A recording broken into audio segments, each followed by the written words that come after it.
Are fear, anxiety, and pressure driving your success and slowly burning you out? Let's talk about why that feels so normal in law and what it takes to shift into something healthier. Welcome to the Lawyer Burnout Solution, the podcast for women attorneys who want to stay in the careers they've worked so hard to build without running themselves into the ground. I'm Heather Mills, and every week I'll share the tools, strategies, and mindset shifts you need to reclaim your energy, confidence, and career. Many women lawyers depend on fear, anxiety, or self-criticism to get things done, mistaking pressure for self-discipline. For me, this habit of using fear as fuel began long before my legal career. Let me take you back to 4th grade. My teacher had a system. Gold stars for good behavior, your name on the board if you weren't. I made it my mission to never get my name on that board. It wasn't about impressing anyone. I just didn't want to feel the shame or fear that came with messing up. I was afraid of being in trouble, of disappointing anyone, of being seen as less than. And that fear followed me everywhere, so much so that at 10 years old, I was already getting migraines. And when my teacher wrote, "All work and no play makes Jill a dull girl," on my report card, it stung. Not just because I'd worked so hard, but because even all that effort didn't make the fear go away or help me feel good enough.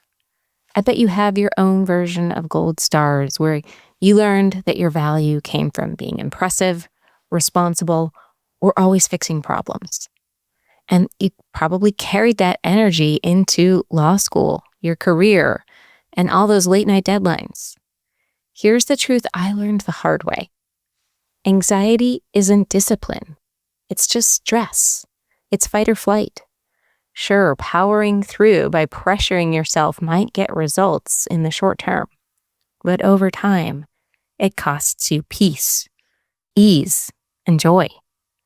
If you're white-knuckling through the week, burning the midnight oil when no one asks, or beating yourself up for not doing enough, notice. Your mind and your body are probably sending you an SOS.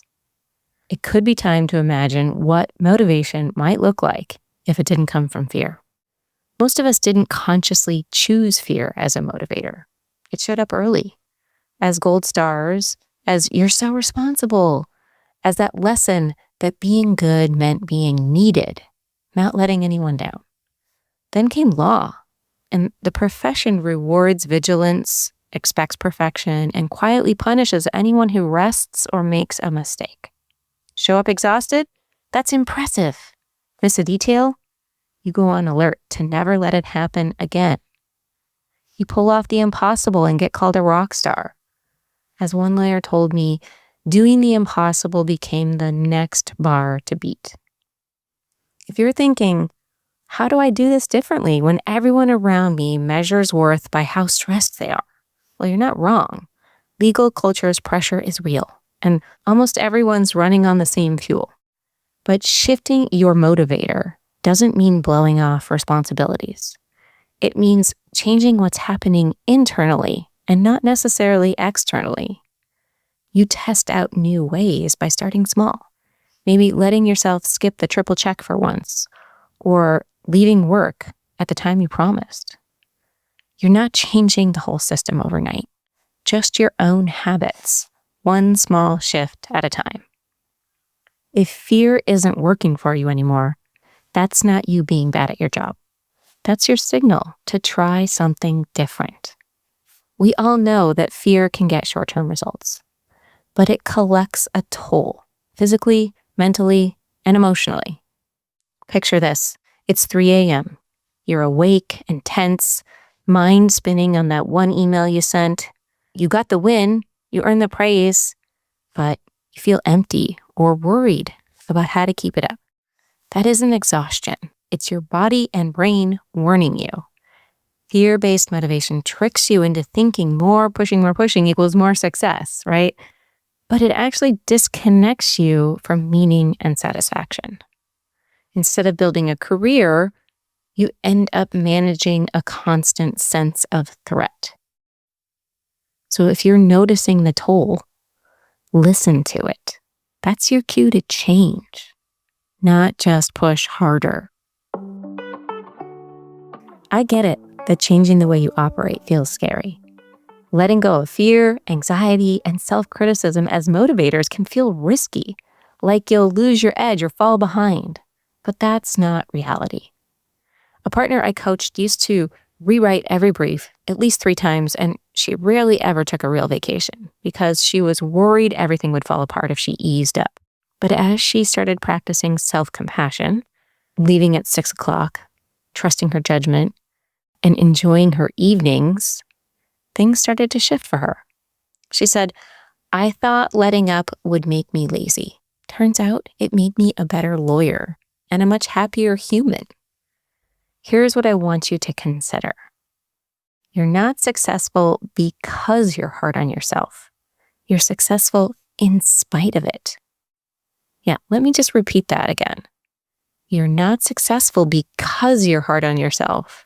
You're successful in spite of it. Imagine how successful you could be if you were kind to yourself. It's hard to imagine, isn't it?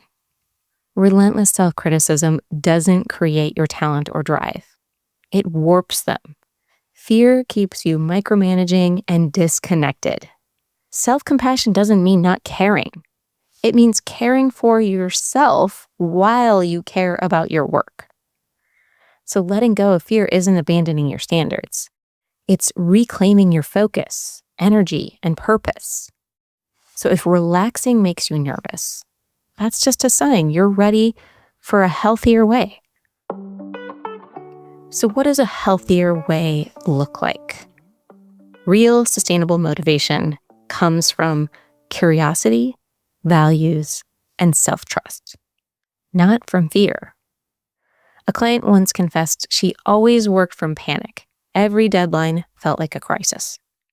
But when she tried trusting that she was prepared, she still met every deadline and noticed her body was calmer. Her work was better. Her evenings were more peaceful instead of full of worry. Curiosity says, what if I tried this? Values say, I want to do work that matters to me.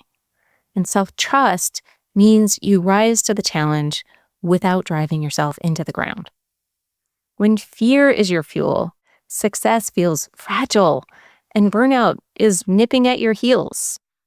When motivation comes from self-trust and meaning and your values, wins are satisfying and challenges feel doable.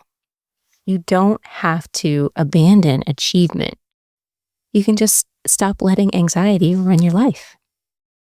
Shifting from fear-driven motivation to self-compassion is a practice, and every imperfect attempt counts.